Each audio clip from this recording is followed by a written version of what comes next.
जब कुछ भी नहीं था तो व्योम में केवल ओम था। ब्रह्मांड के विशेष नियमों के अनुरूप किसी एक महाकेंद्र से सत, रज, तम उत्सर्जित होते हैं और वो ब्रह्मांड के समस्त तत्वों को प्रभावित करते हैं। वो महाकेंद्र और कुछ भी नहीं, स्वयं शिव ही है।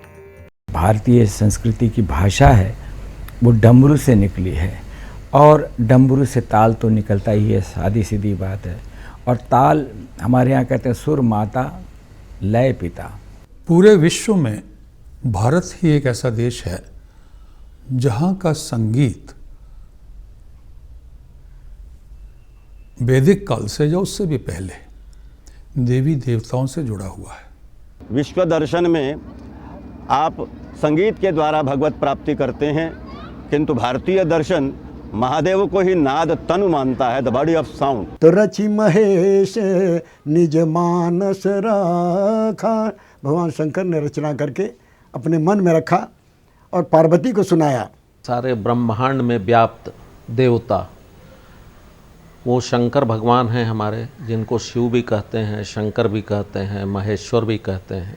शंकर तो सृष्टि के सबसे बड़े प्रणेता हैं और शंकर के ही डमरू से ओम की उत्पत्ति हुई है।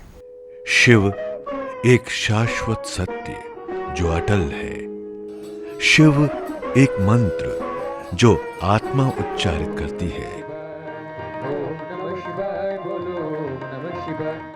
ओम नमः शिवाय महामंत्र का यदि तेजी के साथ उच्चारण किया जाता है तो शरीर के समस्त आंतरिक अवयव एक इंजन की तरीके से कार्य करना शुरू कर देते हैं और शरीर का आंतरिक व्यायाम इतना सुव्यवस्थित और सुंदर संभवतया किसी भी यंत्र के माध्यम से अथवा किसी भी औषधि से नहीं कराया जा सकता है।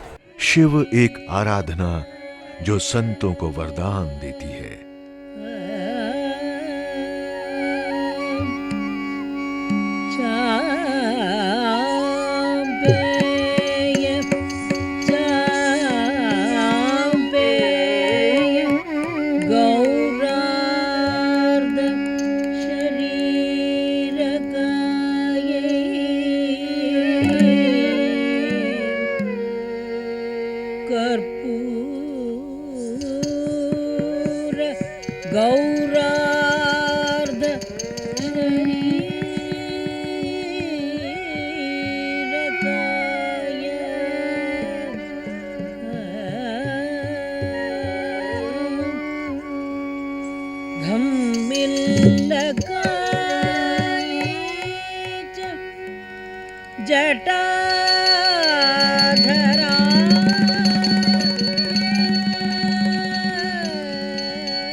शिव एक शक्ति जो जीवनदायिनी है। शिव एक साधना जो मोक्ष की ओर ले जाती है। प्रकृति में निर्माण एक प्राकृतिक प्रक्रिया है। नित्य नए जीवन का निर्माण होता है। वो जीव हो, सजीव हो, चेतन या अचेतन। इसी निर्माण को सृजन कहते हैं और यही सृजन शिव है। शिव की उत्पत्ति का न ज्ञान है न शोध। शिव तो सर्वव्यापी हैं, सदैव व्यापी हैं। हमारे इस काशी में द्वादश ज्योतिर्लिंगों में सर्वप्रधान विश्वेश्वर श्री शिव शंकर जी का दर्शन करने के लिए लालायित रहते हैं। यहाँ लोग आकर के अपने जीवन को सफल बनाने का प्रयास करते हैं दर्शन के माध्यम से। शिव ने समुद्र मंथन के समय विष का पान किया और इस पूरे ब्रह्मांड को बचाने का प्रयास किया। विद्वानों ने, ज्ञानियों ने, शिल्पकारों ने, चित्रकारों ने अपनी अपनी भावना अनुसार शिव की व्याख्या की है। शक्ति जी ने शिव को पूछा, ये संगीत के स्वामी आप मुझे बताइए, आपने जैसे डमरू से ऐरुलुक बोल के शब्द से परब्रह्म निर्माण किया, ये नाद ब्रह्म का साधन आप बताइए। तभी शिव जी ने बताया, पहले तुम्हें सूत्र जानना चाहिए और वो है शिव सूत्र। और उसमें पहले शिव जी ने बोला कि आत्मा नर्तक, अगर मेरी आत्मा नर्तक है और मैं आनंदमय हूँ, तुम्हारे प्रेम से भरा हुआ हूँ, जब भी मैं तुमसे बात करूँगा तो भी समगीत होगा, मेरा गीत नहीं होगा, अहम नहीं होगा, परम होगा। शिव जो हैं वह स्वयं नाद तनु हैं, द बॉडी ऑफ साउंड। इसीलिए पूरे लय और प्रलय दोनों के अधिष्ठाता हैं। इनके शिव और गौरी के लास्य से सृष्टि आविर्भूत हुई, सृजन हुआ, और अशिव जहाँ बढ़ा, जहाँ हितकारी तत्व हटे और अनिष्टकारी तत्व बढ़ते हैं, वहाँ शिव तांडव के द्वारा उसका प्रलय भी कर देते। गंगा को शीश पर धारे, ललाट पर चंद्र विराजे, एक अलौकिक देव है शिव, देवाधिदेव महादेव।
जब कुछ नहीं था भगवान शिव थे और उन्होंने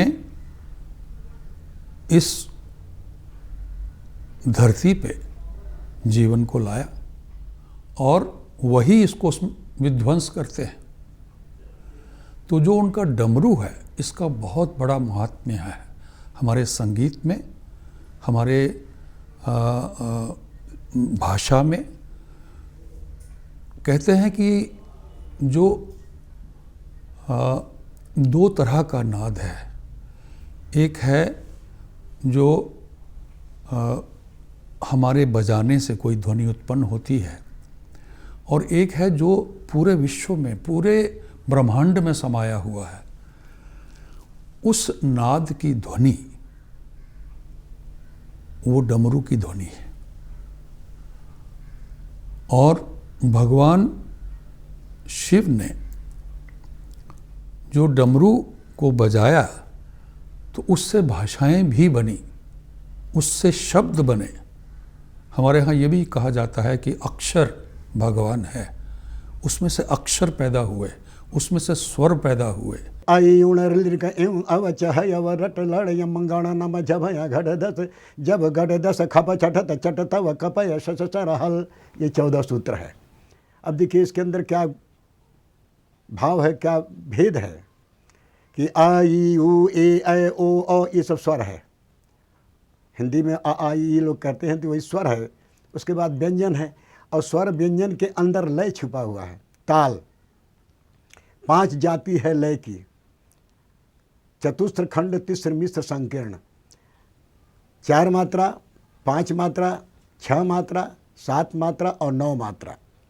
वो भगवान शंकर ने अपने डमरू से ही प्रकट किया। किस प्रकार? आ ई उ ए ऐ ओ औ अंग अ, ये तो हुआ स्वर।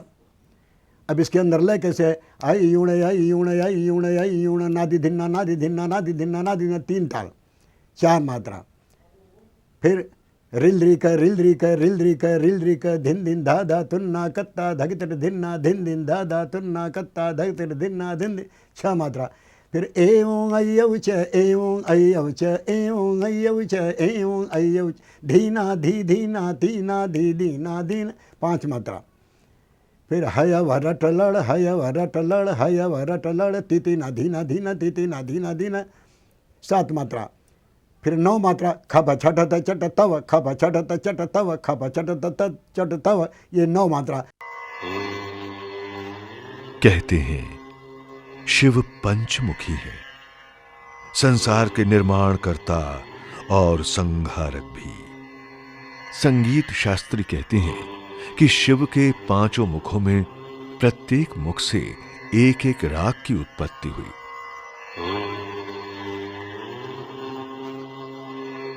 पूर्व मुख से श्री राग, जिसका वर्णन ऋग्वेद में है। श्री राग दक्षिण में चलते हैं तो आप देखते हैं कि हिंदुस्तान का जो दक्षिण विभाग है वो पूरा ग्रीनरी से भरा हुआ है। चारों तरफ जो है नारियल के पेड़ हैं, न जाने कितनी ग्रीनरी है, क्या क्या है। तो बड़ा मज़ा आता है जब हम दक्षिण की तरफ जाते हैं।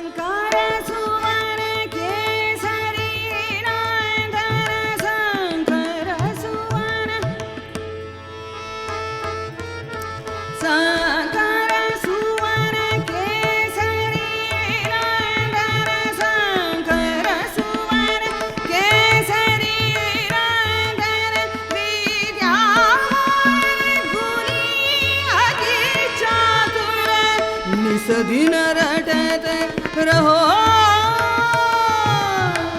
इस दिन रटते रहो।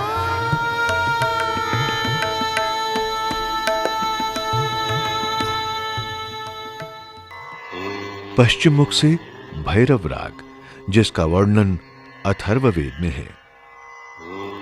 भैरव राग सारे रागों का जनक है। उसमें प्रातःकालीन गुण है उसमें आकाश और धरती का जब मिलन होता है, जब वो सूर्य उदय होता है, जो वो लालिमा होती है। एक समय में अगर हम हवाई जहाज़ से देखें तो क्षितिज नज़र आता है। वो जो क्षितिज है वो आकाश और धरती को मिलाता है। तो उसी प्रकार से राग भैरव की अवधारणा है। पिया मिलन के बारे, पिया मिलन के बारे, पिया मिलन के बारे, मैं पिया मिलन के बारे, मैं पिया मिलन के बारे, के बारे, पिया मिलन के बारे, मिलन के बारे बारे बारे पिया मिलन के बारे मारे रे सखे रे जतन को बता मैं तोरे बलिहारे बारे मैं पिया मिलन के बारे। भगवान शिव के उत्तर मुख से उत्पन्न हुआ राग पंचम जो सामवेद में वर्णित है।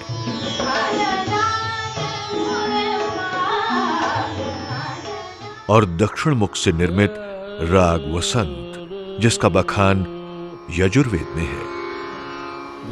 और इन सब से शीर्ष पर राग मेघ जो आगम शास्त्र में वर्णित है। प्रथम हमारे यहाँ 6 रागों की एक प्रणाली है कि 6 राग और 30 रागनी, ये दोनों मिला के 36 होते हैं। तो 6 राग कौन से हैं? भैरव, हिंडौल, दीपक, श्री और मेघ। मालकोंस माता जी ने बनाया है, माता पार्वती ने बनाया है। तो समय अनुसार ऐसे मानते हैं कि पहले भैरव 3 से 6, 6 से 9 मालकोंस, मालकोंस 6 से 9 से 6, 9 से 12 हिंडौल और फिर दीपक 12 से 3 और 3 से 6 श्री शाम। और मेघ का कोई समय नहीं है, हर समय ऋतु राग है।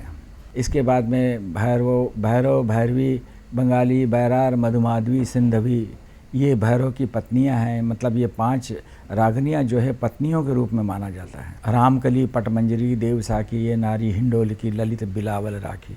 तो इस प्रकार से ये 6 रागों की 5-5 पत्नियां हैं। तो हमारे यहाँ तो फिर परिवार है। अगर कोई आगे जाता है तो इनके बच्चे भी हैं जो हम गाते जाते रहते हैं। हमें किसी इतना ज़्यादा मालूम नहीं है, मगर है। मैं भी 1-2 बच्चे जानता हूँ। ये खोकर को, राग खोकर एक लोग गाते हैं, बहुत ज़्यादा प्रचार में नहीं आया है, मगर ये भैरव और भैरवी का राग है। मगर शक्ल न भैरव की है न भैरवी की है। हमारे शास्त्रों में शिव मत एक शास्त्र है संगीत के ऊपर। तो या तो भगवान शिव स्वयं हैं या उनके किसी भक्त का है, तो जुड़े हुए हैं उनके साथ ही। और एक मैंने ऐसा भी पढ़ा है किसी पौराणिक कथा में कि एक बार भगवान शिव ने 100 तार का ऐसा वाद्य बजाया। अब मैं भी 100 तार का वाद्य बजाता हूँ। अब यही वो वाद्य था, मैं कह नहीं सकता, क्योंकि इस 100 तार का जिक्र आया है। उन्होंने बजाया और इस खूबसूरती से बजाया कि जितने देवी देवता, ऋषि मुनि वहाँ पर थे, खुशी से उनके आँखों से अश्रुधारा बहने लगी और उससे गंगा बन गई। तो ये जगह जगह शास्त्रों में, पुराणों में हम ये पढ़ते हैं। तो आप ये ले लीजिए कि कश्मीर से लेकर के कन्याकुमारी तक कहाँ पर भी आप चले जाएं, शिव मंदिर आपको मिलेगा, शिव भक्त आपको मिलेंगे और संगीत के साथ जुड़े हुए मिलेंगे। और ये भी कहते हैं कि भगवान शिव के पुत्र जो हैं गणेश जी, जो सब देवताओं के पहले उनकी पूजा होती है, तो एक बार भगवान शिव ने डमरू बजाया, जिसको सुन करके ब्रह्मा जी इतने प्रसन्न हुए कि उन्होंने मट्टी से मिला हुआ, मट्टी को लेकर के एक वाद्य बनाया और उसको गणेश जी ने बजाया, जो शायद मृदंग हो सकता है। और डमरू जो है वो हमारे ताल वाद्यों का प्रणेता है। डमरू हर कर त्रिशूल कर धर भस्म भूषण ब्याल माल गले विराजे डमरू हर कर बाजे डमरू हर कर पंचबदन पिनाक कर धर वृषभ वाहन भूतनाथ व्याल कुंडल श्रवण शोभित अनल पुरुष अरूप हर हर डमरु हर कर बाजे डमरु हर कर बाजे। ये भी माना जाता है कि भगवान शिव के इन 5 रागों को सुनकर पार्वती भी संगीतमय हो गईं और उन्होंने भी एक राग छेड़ दिया, मंगलकौंस, जो कालांतर में कहलाया मालकौंस। पावन पावनी गंगा के उद्गम शिव, जिनके साथ रहे विचित्र प्राणी। अगर विद्वानों और शिव साधकों की माने तो शिव के विराट शैव दर्शन के 3 तत्व हैं, पशु, पाश और पति। शायद इसीलिए शिव को पशुपतिनाथ भी कहते हैं।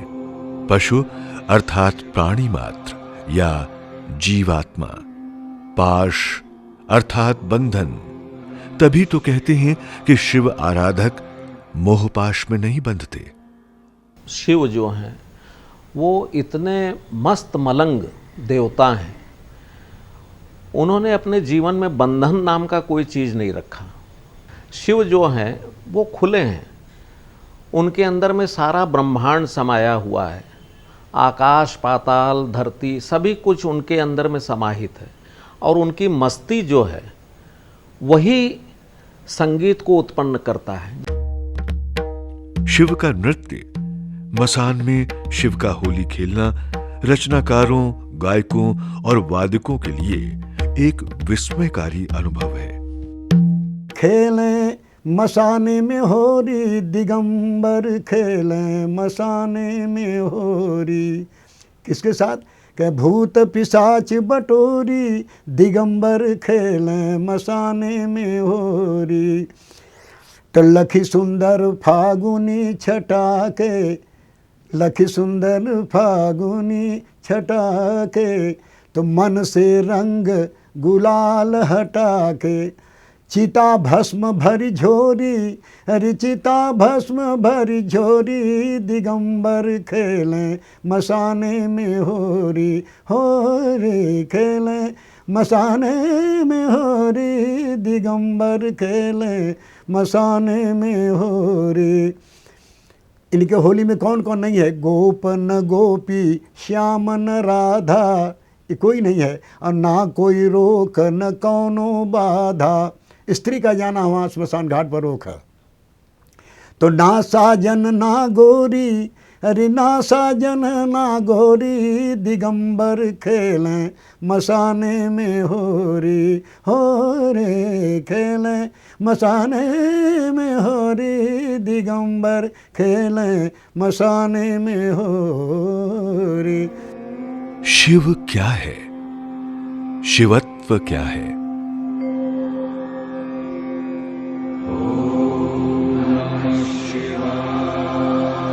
इस दिव्य चेतना का सेनापतित्व, एग्जीक्यूशन, संचालन जो करता है वो षडानन है।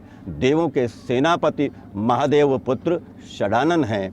और किसी भी चीज़ का आरंभ करना, आरंभ किए बिना आपको कुछ प्राप्त नहीं होगा, वह श्री गणेश हैं। विज्ञान के सामने भी यह प्रश्न आया कि पदार्थ की निर्मिति कैसे हुई है, और उस सूक्ष्माति सूक्ष्म भेद को जानने के लिए पदार्थ का विखंडन करते करते करते मॉलिक्यूल, कण से लेके अणु, प्रत्याणु, एटम, इलेक्ट्रॉन, प्रोटॉन, पोजिस्ट्रॉन तक पहुंचते चले गए। किंतु इसके बाद भी जो नियामक तत्व है, कंट्रोलिंग अथॉरिटी, उसकी उपलब्धि नहीं होती है। ऐसा है, एनर्जियां भी अमूर्त होती हैं, एब्स्ट्रैक्ट होती हैं। लय और सुर ये सारे सृष्टि की एक नादगत अवस्था है।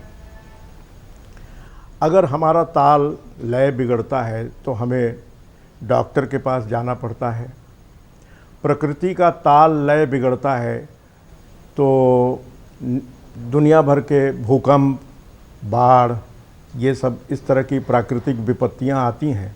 शब्द, स्वर और ताल के समागम से बनता है संगीत। संगीत जो नाद है, परब्रह्म जिसे सुन हमारी आत्मा स्पंदित होती है और हम जुड़ते हैं अपने इष्ट से। कहते हैं जीवन एक उत्सव है और इसे अभिव्यक्ति का स्वरूप प्रदान करने, सौंदर्य बोध प्रदान करने हेतु शिव ने रचा संगीत।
संगीत जो मन और आत्मा के लिए शुभ माना जाता है और शिव स्वयं शुभ और मंगल के प्रतीक है। Ba